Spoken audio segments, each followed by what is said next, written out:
ஒரு குட்டி ஸ்டோரி. ஒரு ஊரில் அப்பாவும் பையனும் இருக்காங்க.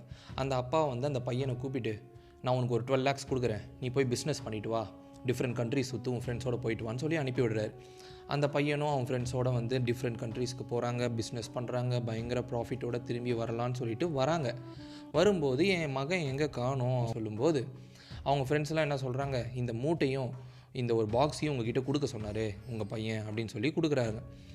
அந்த மூட்டையை ஓப்பன் பண்ணி பார்த்தா ஃபுல்லாக வரட்டி. என்னடா வந்து இவ்வளோ ஒரு அமௌண்ட்டை கொடுத்து நம்ம அனுப்பிவிட்டால் வந்து பிஸ்னஸ் பண்ணி அந்த ஒரு செல்வத்தை மேலும் மேலும் பெருக்கி கொண்டு வருவான் நம்ம பையன்னு பார்த்தா வரட்டியை கொண்டு வந்து கொடுத்துருக்கான் அப்படின்னு சொல்லிட்டு கடுப்பாயிட்டு அந்த வரட்டி மூட்டையிலேருந்து ஒரு வரட்டியை தூக்கி டப்புன்னு கீழே போட்டு உடைக்கிறாரு.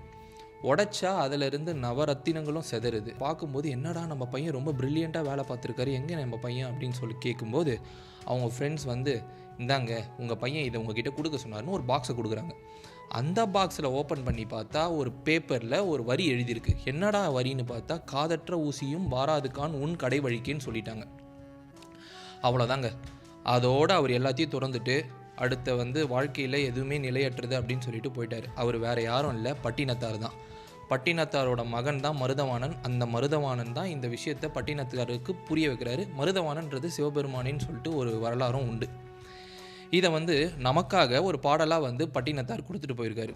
அது என்னன்னா, வாதுற்ற தென்புயர் அண்ணாமலையார் மலர்பதத்தை போதுற்ற போதும் புகழும் நெஞ்சே இந்த பூதலத்தில் தீதுற்ற செல்வம் என் தேடி புதைத்த திரவியம் என் காதற்ற ஊசியும் வாராதுக்கான் உன் கடை வழிக்கே அப்படின்னு சொல்லிட்டு ஒரு பாடலில் சொல்லிட்டு போயிட்டார்.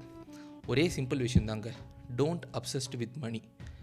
சிம்பிளாக நம்ம லைஃபுக்கு என்ன தேவையோ அதை லிமிட்டாக நம்ம ஹேண்டில் பண்ணிவிட்டு, இது எதுவுமே நமக்கு நிரந்தரம் இல்லை அப்படின்னு சொல்லிட்டு புரிஞ்சுட்டு அதுபடி நடந்தாலே நம்ம லைஃப்லேயும் நம்ம நல்லா இருப்போம், போகும்போதும் எந்த ஒரு ரிக்ரெட்டும் இல்லாமல் நம்ம நிம்மதியாக போய் சேருவோம்.